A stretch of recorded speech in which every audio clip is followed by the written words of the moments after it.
सावधान करा। ओम नमः सिद्धि। नमो अरिहंताणं नमो सिद्धाणं नमो आयर्याणं नमो वत्सायाणं नमो लोहे सब्बिसाहूणं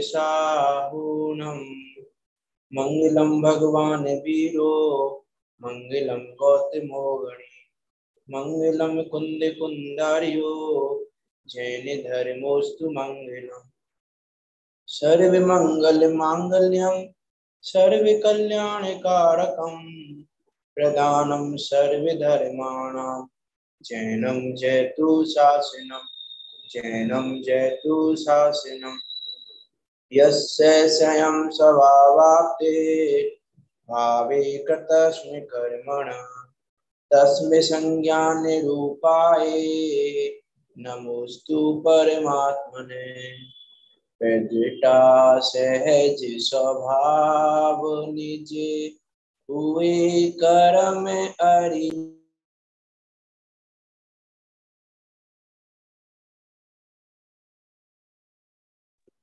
प्रणमो मिले प्रकाश प्रणमो मिले प्रकाश। आचार्य पूज्यपाद स्वामी द्वारा विरचित यह है इष्टोपदेश नामक ग्रंथ, जो कि 51 गाथाओं में निबद्ध है और इष्ट के उपदेश के माध्यम से मोक्ष के मार्ग का प्रकाशन उदाहरणों के द्वारा सहज और सरल रूप में करने वाला ऐसा ये अनुपम ग्रंथ, इस पे हमारी चर्चा चल रही है। आचार्य पूज्यपाद स्वामी कह रहे हैं, अभी जो हमारी चर्चा हुई है गाथा नंबर 10 तक, ये कह रहे हैं कि वास्तव में इस संसार में यह जीव मोह के कारण भ्रमित हो रहा है। यह जीव शरीर को, स्त्री को, पुत्र को, मित्र को, शत्रु को, उनको अपना मान मान कर दुखी हो रहा है और अपने पे गाली देने वाले को, अपने पे गुस्सा करने वाले को, मारने वाले को, पीटने वाले को बैर भाव जिनसे प्रतीत होता है, उन सब जीवों के प्रति द्वेष करता है। इस प्रकार की बातें यहाँ पे की कि ये राग भी करने योग्य नहीं है, क्योंकि वास्तव में इनमें से कोई भी अपना नहीं है। ना शरीर अपना है, ना घर धन अपना है, ना स्त्री पुत्र अपना है, ना मित्र शत्रु अपना है, अपना नहीं है। इनसे हमारा एकत्व नहीं है, इसलिए इनसे राग करना व्यर्थ है, ऐसी बात कही। और फिर उसके आगे कहा कि मारने वाले की गलती नहीं है, गाली देने वाले की गलती नहीं है, क्योंकि गलती जीव की स्वयं की है, क्योंकि ये विराधक जीव है, क्योंकि इसने विराधना की है, इसलिए गलती इसकी विराधना की है, इसलिए उन पे द्वेष करने का कोई मतलब नहीं है। औचित्यहीन है, द्वेष करने से कार्य की सिद्धि होगी भी नहीं, द्वेष करने से वो कार्य दूर होगा भी नहीं, और द्वेष करने से आगे के लिए भी उस प्रकार के कार्य के होने की संभावना बढ़ जाएंगी। संभावना तो क्या, नियम से बढ़ जाएगा। इस प्रकार की बातें यहाँ पे आचार्य पूज्यपाद स्वामी ने कही। तो यहाँ पे एक प्रश्न सहज ही उठता है कि हित और अहित करने वालों के प्रति राग द्वेष जो करता है वो बेसिकली करता क्या है, अर्थात राग द्वेष का फल क्या है, कि राग द्वेष करके कर क्या रहा है। ये जीव जिनको ये अपना मान रहा है उनके प्रति राग कर रहा है, जो इसको अहितकारी लग रहे हैं उनके प्रति द्वेष कर रहा है। तो यहाँ देखो, यहाँ प्रश्न किया है पेज नंबर 27 पे, कि यहाँ शिष्य पूछता है कि हित और अहित करने वालों के प्रति राग द्वेष करने वाला क्या करता है। स्त्री आदि के प्रति राग और शत्रुओं के प्रति द्वेष करने वाला पुरुष अपना क्या अहित कार्य करता है। मतलब यहाँ ये कह रहे हैं कि राग द्वेष करने वाला अपना कुछ अहित करता है क्या, कि सिर्फ राग द्वेष कर रहा है, इसका कुछ अहित होता है क्या राग द्वेष करने से। वही यहाँ कह रहे हैं, स्त्री आदि के प्रति राग और शत्रुओं के प्रति द्वेष करने वाला पुरुष अपना क्या अहित कार्य करता है, जिससे आप कह रहे हो कि राग द्वेष करने योग्य नहीं है। ऐसा उसे उपदेश दिया जाता है। तो यहाँ उसी के उपदेश स्वरूप आचार्य पूज्यपाद स्वामी ये 11वें नंबर की गाथा लिख रहे हैं। देखो क्या कह रहे हैं। राग देश गई दीर्घम, राग देश द्वयी दीर्घम, नेत्राकर्षण कर्मणा, अज्ञानात् सुचिरं जीव, संसाराब्दो भ्रमत्यसो। क्या कह रहे हैं। राग द्वेष गई दीर्घम नेत्राकर्षण कर्मणा, अर्थात ये राग और द्वेष जो दो चीजें हैं, ये राग और द्वेष ये दो कैसे हैं, लंबी डोरियों की तरह।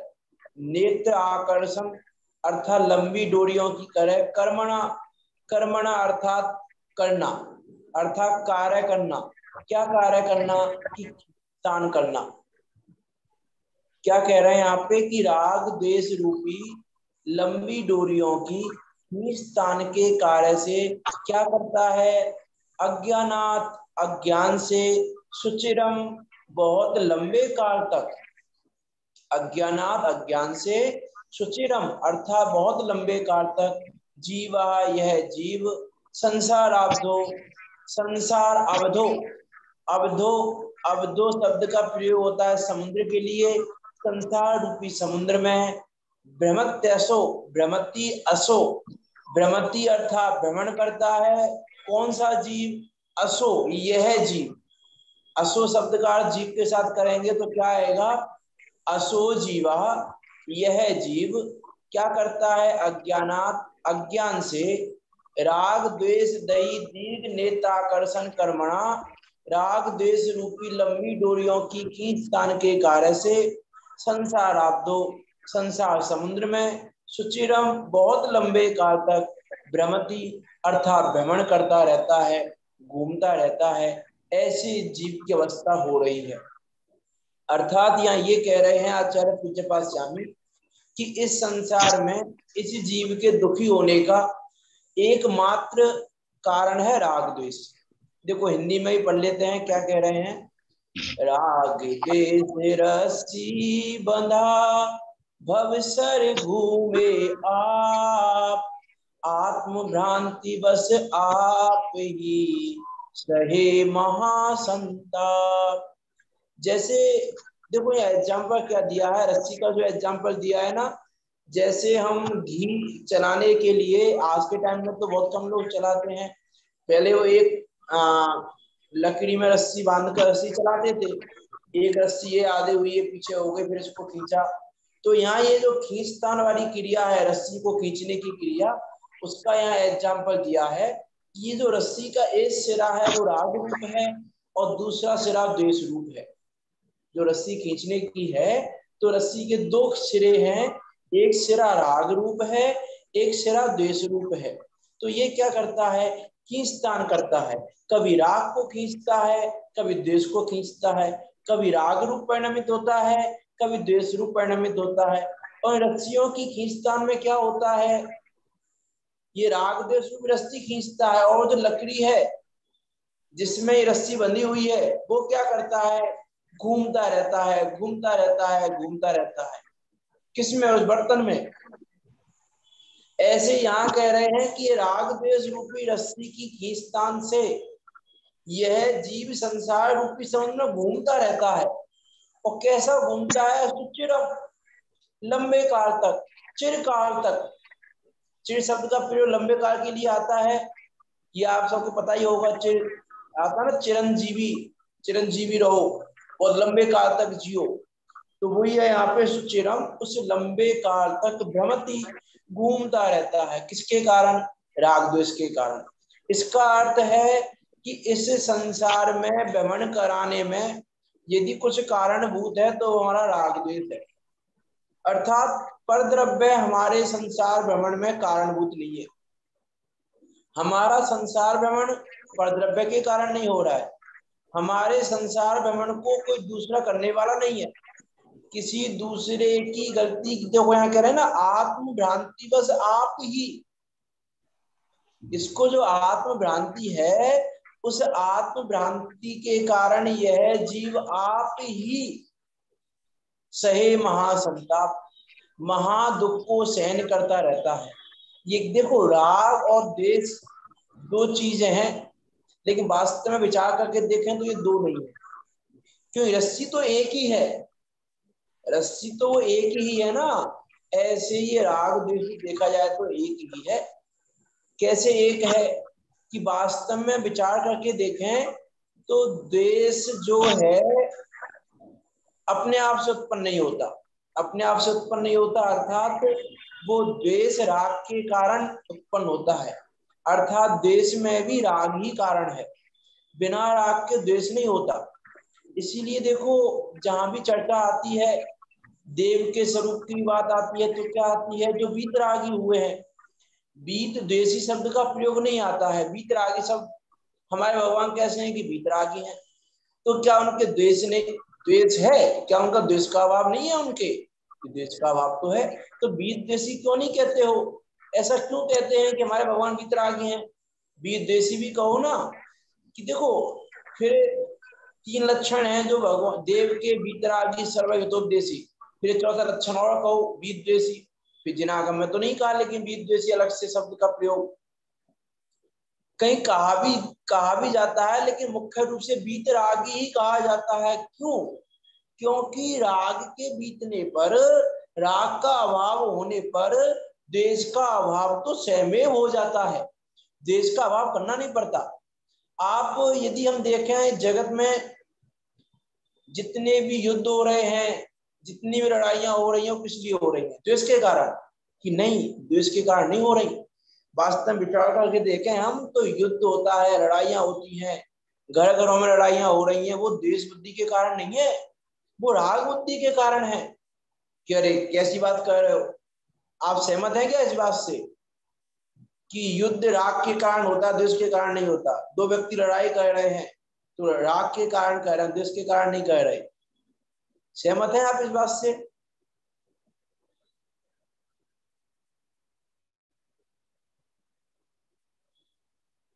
कि देखो, चलो मैं बोल देता हूं कि वास्तव में यदि हम देखें तो आज जैसे मान लो रूस और यूक्रेन लड़ रहे हैं, तो किस लिए लड़ रहे हैं? द्वेष के कारण। एक दूसरे के प्रति द्वेष है कि नहीं? उनको वो सत्ता हथियाने का राग है, राग है कि इसकी सत्ता को हम हथियार हैं, इसकी जमीन पे कब्जा हम कर रहे हैं, कब्जा करने का राग है, उस पर अधिकार करने का राग है। तो अधिकार करने के राग के फलस्वरूप वो युद्ध उत्पन्न हुआ है। युद्ध की उत्पत्ति में द्वेष कारणभूत नहीं है, वास्तव में विचार करके देखें। और यदि हम प्रथमान योग में भी जाएं तो प्रथमान योग में भी जाएं तो विचार करके देखें। देखो, इतिहासकारों ने भी तीन तीन कारण कहे हैं युद्ध आदि के, जर, जोरू और जमीन। तो जर, जोरू और जमीन, इन तीनों के ही राग के फलस्वरूप ही ये वैर भाव उत्पन्न होता है, युद्ध उत्पन्न होता है, युद्ध होता है। राम और रावण के बीच में युद्ध हुआ, द्वेष के कारण हुआ। राम रावण से द्वेष करता था कि रावण राम से द्वेष करता था? बताओ, नहीं करता था कोई द्वेष? कि नहीं, ना तो राम रावण से द्वेष करता था, ना रावण राम से द्वेष करता था। तो युद्ध क्यों हुआ फिर? कि युद्ध हुआ सीता के राग के कारण। राम को भी सीता के प्रति राग था और रावण को भी सीता के प्रति राग था। तो युद्ध कहां से हुआ? राग के कारण। हम कहीं भी उठा के देखें, हम वर्तमान योग को पूरे को उठा के देखें तो यदि कहीं महाभारत में हुई है तो द्वेष के कारण हुई है कि नहीं? कौरव भी कोई द्वेष नहीं करते थे, पांडवों से विचार करके देखें तो द्वेष नहीं था उनको, पांडवों को भी द्वेष नहीं था। क्या था? कौरवों को राग था उस जमीन से कि ये जमीन में हमारे अधिकार में होनी चाहिए, ये जमीन हमारी होनी चाहिए, इस पे शासन हमारा होगा, तो राग था। अरे पांडवों को तो राग नहीं था। पांडवों को राग था क्या? पांडवों को तो राग नहीं था। कि नहीं, पांडवों को भी राग था जमीन के प्रति। यदि जमीन के प्रति राग नहीं होता, हाँ इतना जरूर है कि कसाई की थोड़ी मनता थी, तो उन्होंने कह दिया भैया 5 गांव दे दो, बस हमें पूरी जमीन नहीं चाहिए। तो 5 गांव भी क्यों मांगे? रहने के लिए गांव चाहिए कि बस मकान चाहिए? पूरे गांव में रहता है क्या आदमी? की नहीं, एक महल बहुत है। तो 5 महल मांगते ना, 5 गांव क्यों मांगे? क्योंकि उनका भी वो शासन करने का राग था। कि एक एक गांव पे तो शासन रहे हमारा, कम से कम एक गांव के तो राजा रहे हम। विचार करके देखें हम तो वहां पे भी उनका राग ही था, और उस राग के कारण युद्ध हो गया। तो जर जर जोरू और जमीन, जर अर्थात पैसा, जोरू अर्थात स्त्री, और जमीन अर्थात जमीन, तो इन तीन के कारण ही यह जीव द्वेष करता है। कहीं पैसे के कारण हो जाते हैं युद्ध, कहीं पैसे के कारण वैरभाव हो जाते हैं, पैसों के कारण लड़ाइयां हो जाती हैं, या स्त्री के कारण हो जाती हैं, या फिर जमीन के कारण हो जाती है। आज हम जितने भी देखें, आज हम लौकिक में जितने भी एग्जाम्पल दिखाई देते हैं, पिता ने पुत्र को मार दिया, पुत्र ने पिता को मार दिया, भाई भाइयों में लड़ाई हो गई, घर घरों में लड़ाइयां हो गई, उनके कारण क्या है? विचार करके देखो उनके कारण क्या है। उनके कारण यही है, या तो पैसे के कारण हो रही है, उसने उसको पैसा, उसके राग की पूर्ति नहीं हुई। देखो ओवरऑल में रीजन क्या है कि राग की पूर्ति नहीं हुई, जो भी हमारा राग था और राग की पूर्ति नहीं हुई। आज किसी ने मान लो फांसी लगा ली, एग्जाम्पल आते हैं ना बहुत सारे, कि बच्चे ने मोबाइल मांगा और माता पिता ने मोबाइल नहीं दिया तो उसने फांसी लगा ली। तो फांसी उसने माता पिता के प्रति द्वेष बुद्धि के कारण नहीं लगाई, उसको जो मोबाइल के प्रति राग था और उस राग की पूर्ति नहीं हो रही थी, उस राग की पूर्ति ना होने के लिए फांसी लगाई गई है वो। अर्थात वास्तव में यदि हम देखें तो वो द्वेष जो है वो राग के कारण ही है। यदि राग नहीं हो तो द्वेष भी नहीं होगा। हम और भी एग्जाम्पल से बात कर सकते हैं राग की, राग के कारण ही द्वेष होता है। मान लो स्कूल में दो मित्र हैं, अच्छे मित्र हैं बहुत, दोनों में अच्छी बनती है, लेकिन एग्जाम का जब रिजल्ट आया तो एक तो फर्स्ट स्थान पे आया और एक का दूर दूर तक नामो निशान नहीं था। अब वो क्या करता है उसके प्रति, अगली साल क्या करेगा वो? अब वो बात तो करेगा राग की, लेकिन क्या क्या सोचेगा, किस प्रकार से मैं इसके आगे निकलूं, किस प्रकार से मैं इसको पीछे करूं, कुछ ना कुछ ऐसे रीजन बनाता रहेगा, इसकी पढ़ाई डिस्टर्ब हो जाए, कुछ हो जाए, कुछ का कुछ करता रहेगा। तो कुछ का कुछ तो करेगा, वो उसके प्रति द्वेष बुद्धि नहीं है उसकी, उसकी राग बुद्धि है कि मैं फर्स्ट नहीं आया। उसे जो सेम फर्स्ट आने का राग था ना, उस राग की पूर्ति नहीं हुई। जो फर्स्ट आने का राग है, उस फर्स्ट आने के राग की पूर्ति ना होने के कारण वो द्वेष उत्पन्न हो गया। और वास्तव में देखो विचार करके देखें हम, तो जितना भी द्वेष है वो राग के कारण ही है। और राग कहाँ होता है कि अपनों में, तो द्वेष भी कहाँ होता है? अपनों में। देखो हम विचार करके देखें, यदि जैसे मान लो एक एग्जाम्पल से बात करें हम, एक बिल्कुल रात का समय है, आप कहीं जा रहे हो, ठीक है, और रास्ते में आपकी गाड़ी हो गई खराब। अब वो अंधेरा हो रहा है, सूनी सड़क है, सुनसान रास्ता है, और आपकी गाड़ी खराब हो गई। अब आपने ये सारे उपाय करके देख लिए गाड़ी सही होने के, गाड़ी सही नहीं हो रही है। तो क्या उपाय बच्चा आपके पास कि भैया किसी की लिफ्ट लेके घर पहुंच जाए, अभी फिर हम सुबह देखेंगे, अब सुनसान रास्ते में कौन रहेगा। अब आप लिफ्ट मांग रहे हो, अब बहुत सारे लोग आ रहे हैं जा रहे हैं, आप हाथ दे रहे हो, लेकिन वो नहीं रुक रहे हैं, तो उनके प्रति आपको द्वेष उत्पन्न होता है क्या कि नहीं होता? द्वेष उत्पन्न नहीं होता। मैं ठीक है, अब नहीं रुका तो क्या कर सकते हैं, आगे आगे वाला रुकेगा। और मान लो आपका कोई परिचित, आपका कोई अपना, जिसको आप अपना कहते हो, वो व्यक्ति जा रहा है गाड़ी लेके और आपने हाथ दिया, उसने नहीं रोकी उसने गाड़ी, वो निकल गया। अब क्या होगा? देख लूंगा इसको, अपना अपना मानता था मैं तो इसको, वो देखो जरूरत के टाइम पे इसने मैं हाथ दे रहा था, इसने देखा भी मुझे, देखने के बाद भी इसने गाड़ी नहीं रोकी। तो बाकी लोग गाड़ी नहीं रोक रहे थे तो वहां द्वेष उत्पन्न नहीं हो रहा था, ठीक है अग्नि रोक रहेगी, लेकिन उस व्यक्ति ने नहीं रोकी तो आपको द्वेष हो गया उसके प्रति। तो क्या कारण था उसके उसके प्रति द्वेष होने का? बाकी के प्रति क्यों नहीं आया वो द्वेष भाव? क्योंकि वहां उसको अपना मानता था, उसके प्रति उसको राग था। अर्थात एग्जाम्पल तो बहुत सारे दिए जा सकते हैं कि वास्तव में यदि हम देखें तो देश की उत्पत्ति में राग ही एकमात्र कारण है। जितना भी द्वेष है, जिसके प्रति भी द्वेष है, जैसा भी द्वेष है, वो पूरा की पूरा किसके कारण है? राग के कारण। अब यहाँ कह रहे हैं कि राग देश रूपी रस्सी की खींचतान से यह जीव संसार रूपी समुद्र में बहुत लंबे काल तक घूमता रहता है। ये राग देश रूप परिणति का फल है, जिसका ये अहित करता है अपना। अपना क्या अहित करता है? राग करके अपना अहित करता है, द्वेष करके अपना अहित करता है। कि क्या अहित करता है अपना राग द्वेष करके? कि लंबे काल तक संसार में घूमता रहता है, वहां दुखी होता रहता है। कि क्या दुखी हो रहा है वो जीव? उस जीव के क्या हो रहा है कि कह रहा है महासंताप। संताप भी छोटा मोटा नहीं है संसार में, दुख कोई छोटा मोटा दुख नहीं है संसार में। इस संसार में यह जीव कैसा है कि महादुखी है, कि किसी प्रकार से भी ये संसार रहने योग्य नहीं है। और इस संसार में रहने का एकमात्र कारण क्या है? राग द्वेष। और राग द्वेष क्या है? कौन सा कर्म है राग द्वेष? उस दिन की चर्चा जोड़नी है हमें, उस दिन की बात अधूरी रह गई थी।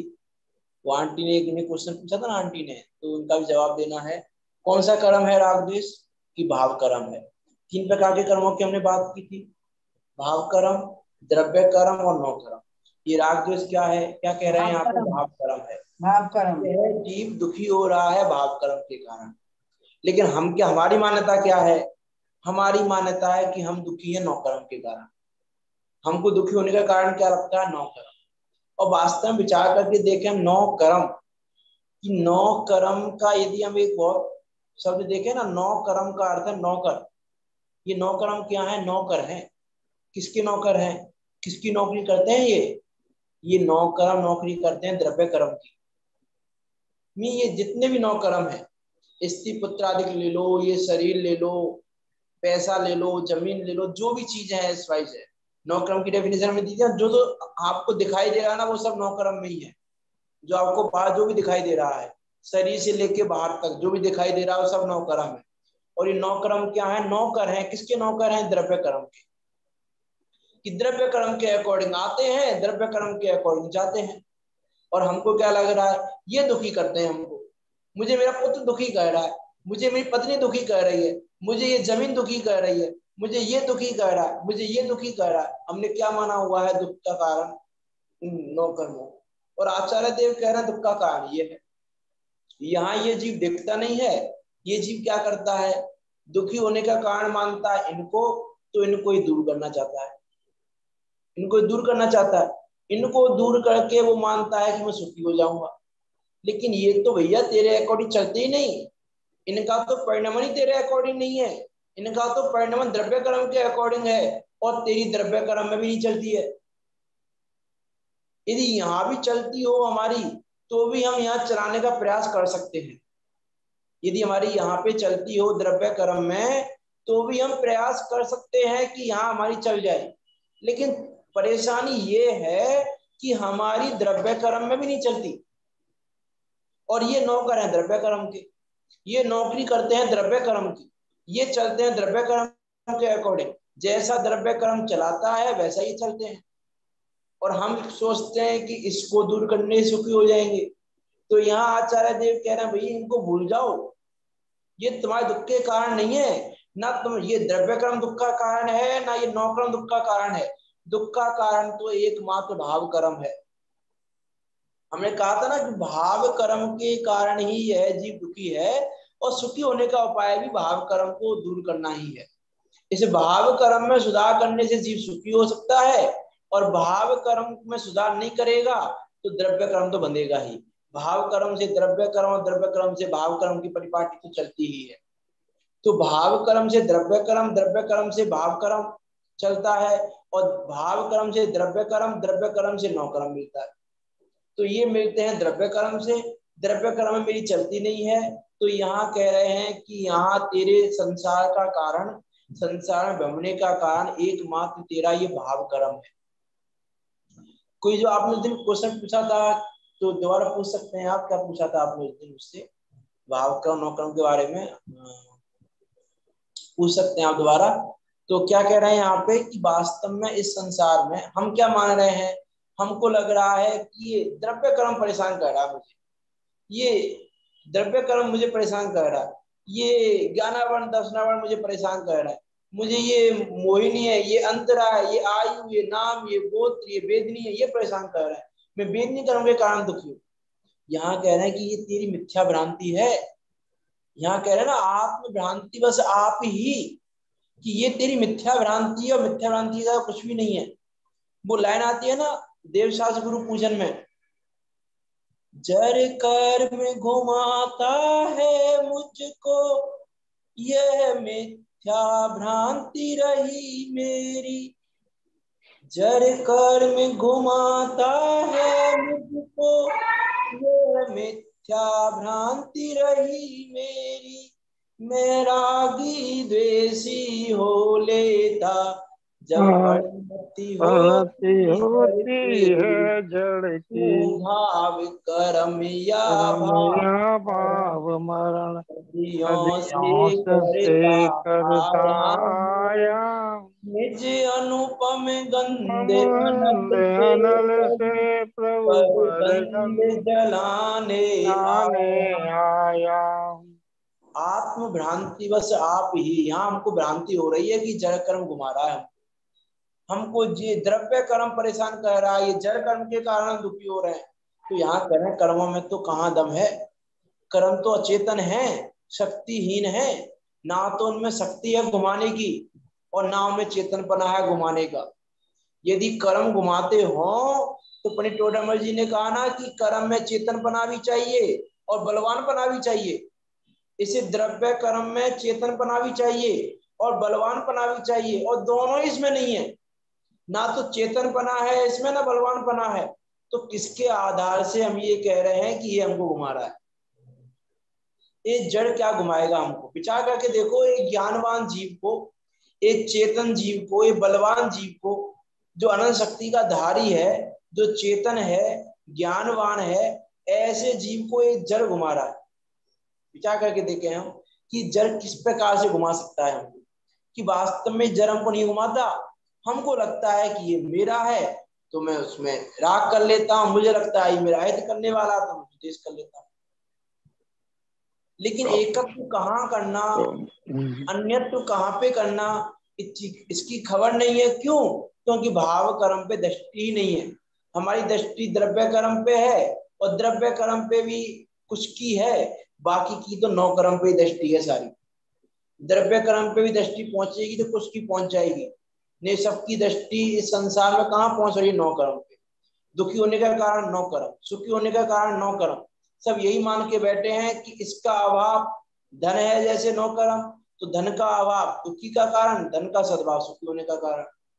अच्छे पुत्र आदि मिल जाए सुखी हो जाएंगे, बुरे पुत्र आदि मिल रहे दुखी हो रहे हैं। कि ना तो अच्छे पुत्र सुख के कारण है और ना बुरे पुत्र दुख के कारण है। या हम सब चीज कहाँ खोज रहे हैं? नौ कर्म में। ये हमारा कह रहे हैं यहाँ पे आत्म भ्रांति बस आप ही सहे महासंताप। ये आत्म भ्रांति बस अपने आप ही। अरे कहाँ एकत्व मांग के बैठे हैं हम? किस स्त्री पुत्र में, किस शरीर में एकत्व मांग के बैठे हैं?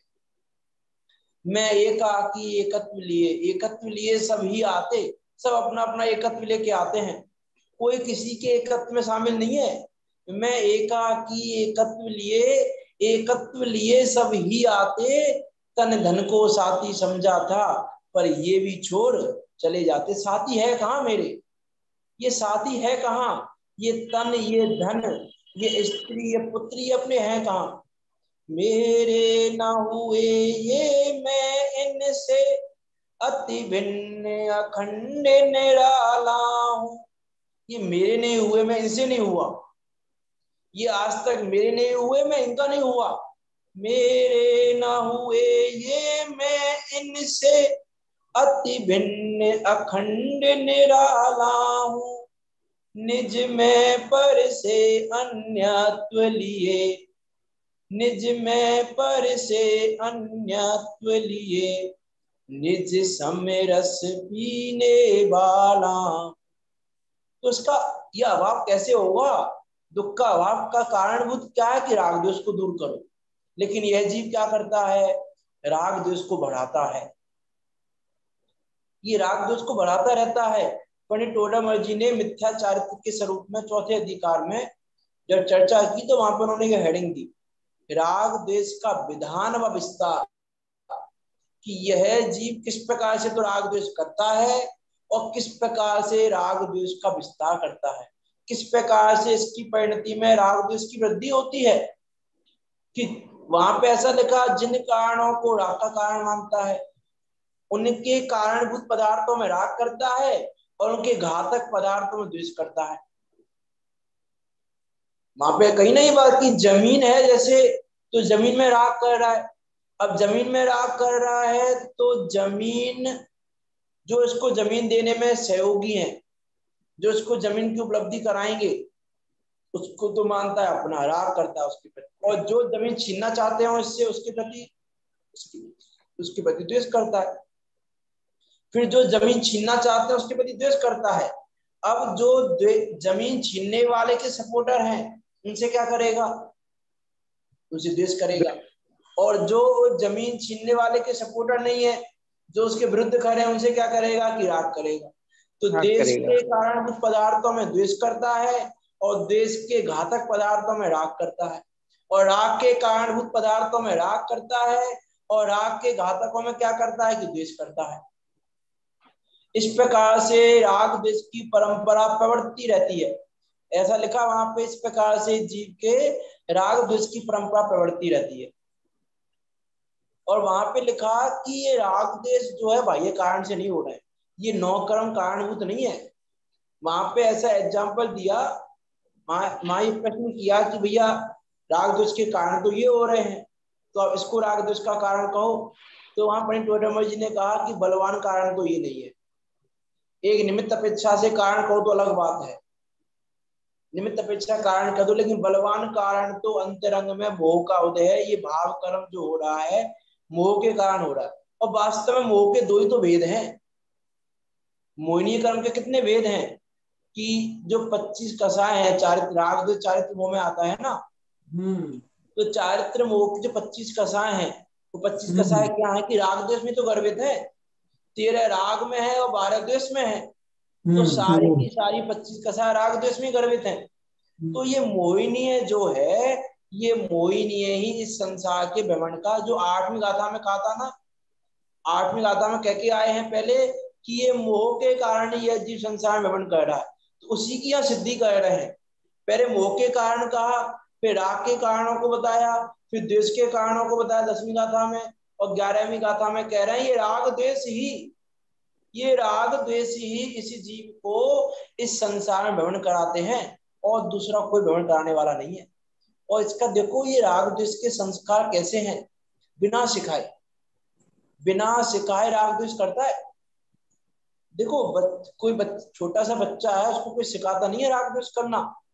इसके नादि के संस्कार हैं ऐसे कि बिना सिखाए ही राग द्वेष करने लगता है।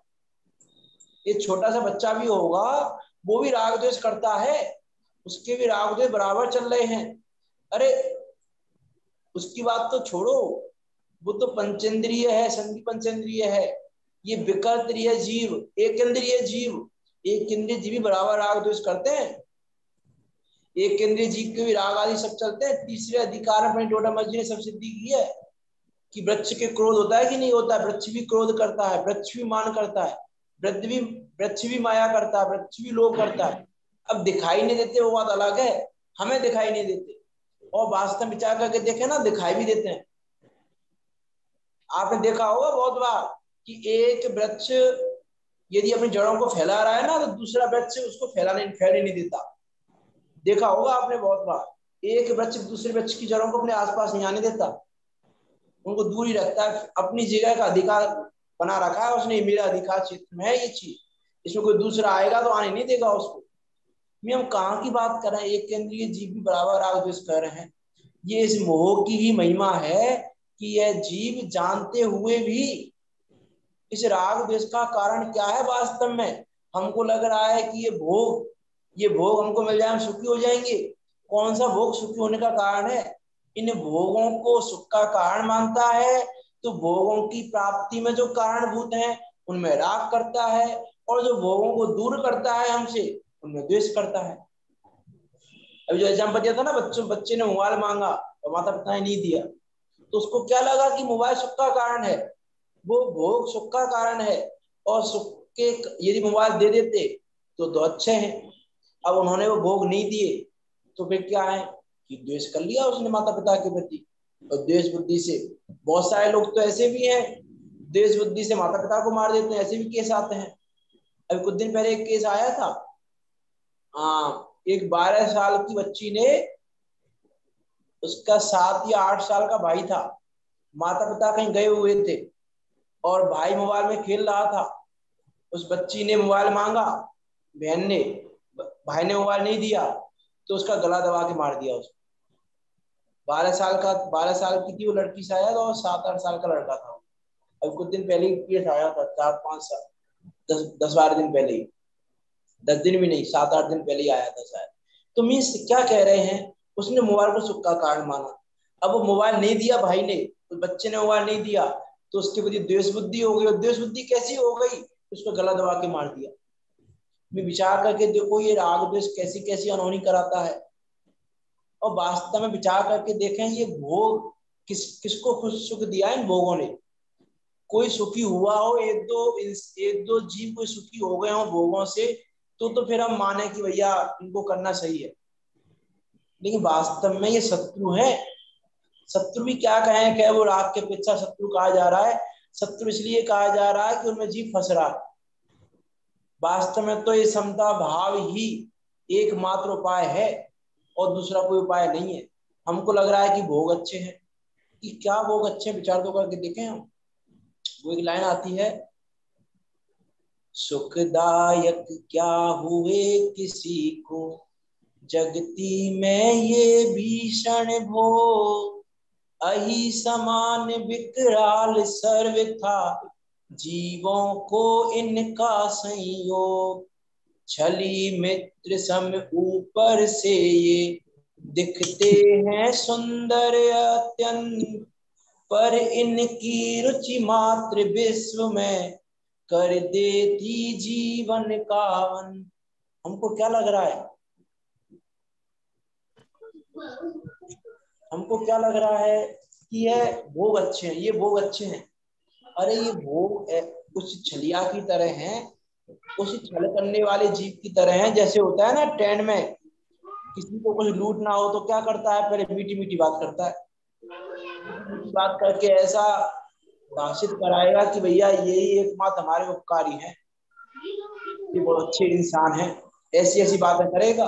केस आते हैं ना, ऐसी ऐसी मीठी मीठी बातें की, मीठी मीठी बातें करके उनको अपने अपने जैसा आवाज कराया, और फिर उनको बिस्कुट खाने को दे दिए, कुछ खाने को दे दिया, बेहोशी के दबे मिले हुए, और बेहोश करके सबको लूट के चला गया। ऐसे है ये भोग व्यक्ति की तरह है। लगते तो है हमको मीठे, लगते तो है हमको ये सुखदायक, लगते तो है हमको कि सुख देंगे हमको, लगते तो है अरे यार अच्छे हैं, भोग तो बहुत अच्छे हैं। विचार करके देखें हम ये भोग अच्छे हैं कि कैसे हैं। अरे यार बेहोशी की दवा मिलाकर तुमको बेहोश कर देने वाले हैं। ये राग द्वेष खड़ा करके तुमको इस संसार में घुमाने वाले ही हैं, इस संसार में घुमाने वाले ही हैं ये भोग। एक भी भोग, किसी भी प्रकार का भोग किसी को भी किसी भी काल में किसी भी प्रकार से कहीं पर भी किसी भी प्रकार से सुख देने वाला नहीं है। मैंने द्रव्य क्षेत्र काल भाव घटाए हैं इसमें कि कोई सा भी भोग किसी भी क्षेत्र में किसी भी काल में किसी भी भाव में सुख का कारण नहीं है। ये हमको क्या लग रहा है कि नहीं ये वाला भोग तो अच्छा है, ये वाला भोग अच्छा है, कि वास्तव में तो कोई अच्छा नहीं है। इसलिए वास्तव में राग द्वेष का अभाव किए बिना यह जीव इस संसार भ्रमण का नाश नहीं कर सकता। इस संसार भ्रमण का नाश करने के लिए इसको राग द्वेष का त्याग करना पड़ेगा, और राग द्वेष के त्याग के लिए क्या करना पड़ेगा, इष्ट अनिष्ट की मिथ्या कल्पना त्यागनी पड़ेगी। इष्ट अनिष्ट की मिथ्या कल्पना की बातें की है हमने पहले, चर्चा हो चुकी है इष्टोपदेश में, इसी चर्चा में ग्रंथ में, कि वास्तव में इष्ट अनिष्ट की कल्पना कैसी है। वास्तव में तो इस संसार में कोई भी पदार्थ इष्ट या अनिष्ट नहीं है, और जब कोई भी पदार्थ इष्ट या अनिष्ट नहीं है तो फिर राग द्वेष की बात ही कहाँ है। विचार करके देखें, यह जीव इष्ट पदार्थ में राग करता है और अनिष्ट पदार्थ में द्वेष करता है। और आचार्य देव कह रहे हैं कि इस संसार में इष्ट नाम का कोई पदार्थ ही नहीं है, अनिष्ट नाम का कोई पदार्थ ही नहीं है। हमको लगता है ये मेरा सुख बांटेगा, ये मुझे सुख कर देगा, लेकिन वास्तव में कौन किसका सुख बांटता है, कौन किसका दुख बांटता है, पहले भी चर्चा हो चुकी है। कौन दुख बांटता है? मेरे सिर में दर्द हो रहा है तो उसके दुख को मैं ही भोगूंगा, उसके दुख को मैं ही वेदूंगा। उस दुख का वेदन करने में और दुख को भोगने में कोई समर्थ नहीं है। तो हमें कैसे लगता है कि मेरे सुख को बांट लेगा, ये मेरे दुख को बांट लेगा, ये मुझे सुखी कर देगा, ये मुझे दुखी कर देगा, कि वास्तव में तो इष्ट अनिष्ट नाम की कोई चीज ही नहीं है। तो जो भी पदार्थ है वो क्या है? ज्ञान के ज्ञेय है। अब ना ज्ञेय तो ज्ञेय है, अब ना तो वो इष्ट है ना वो अनिष्ट है। अब ये तो हमारी कल्पना है कि हमने एक ज्ञेय को इष्ट मान लिया और एक ज्ञेय को अनिष्ट मान लिया, कि ये वाला ज्ञेय अच्छा है, ये वाला ज्ञेय बुरा है। यहाँ आचार्य देव कह रहे हैं भैया, जिस ज्ञान में वो ज्ञेय झलक रहे हैं वो ज्ञान ही बस, वो ज्ञायक ही बस तेरा है, वो ज्ञान ही बस तेरा है, वो ज्ञायक ही तेरा, जिसमें वो ज्ञेय झलक रहे हैं। ये ज्ञेय तेरे है नहीं और ये ज्ञेय इष्ट अनिष्ट है नहीं। तो क्या करें? कि अनुभव करो अपने ज्ञायक का।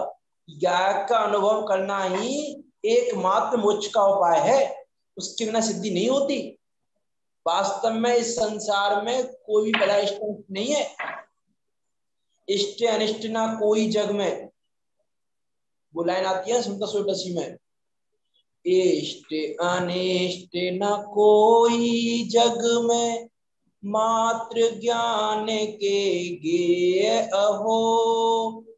हो निरपेक्ष करो निज अनुभव, बाधक तुमको कोई ना हो।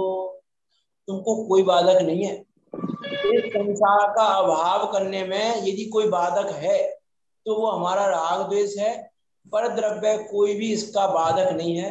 समय हो गया है, इसकी चर्चा कल करते हैं। बाकी विचार करना, यदि इस संसार में, इस संसार ब्रह्मांड का अभाव नहीं हो रहा है, उसमें बाधक ये दोनों नहीं है, यही एकमात्र बाधक है। तीनों का नाम तो याद है ना आपको, भाव कर्म, द्रव्य कर्म, नौ कर्म। ये दोनों बाधक नहीं है, वास्तव में बाधक तो एकमात्र यही है। और इसी के कारण यह है जीव उन राग देश रूपी रस्सियों की खींचतान में, इस संसार रूपी समुद्र में लंबे काल तक घूमता रहता है। ऐसी यहाँ पे आचार्य पूज्यपाद स्वामी ने बात की। बाकी चर्चा इसकी कल करेंगे। विचार करना कि किस प्रकार से हम राग द्वेष के कारण घूम रहे हैं, और ऐसा विचार करके राग द्वेष का अभाव करके समता रूप परिणति में ढल के हम मोक्ष के मार्ग में आगे बढ़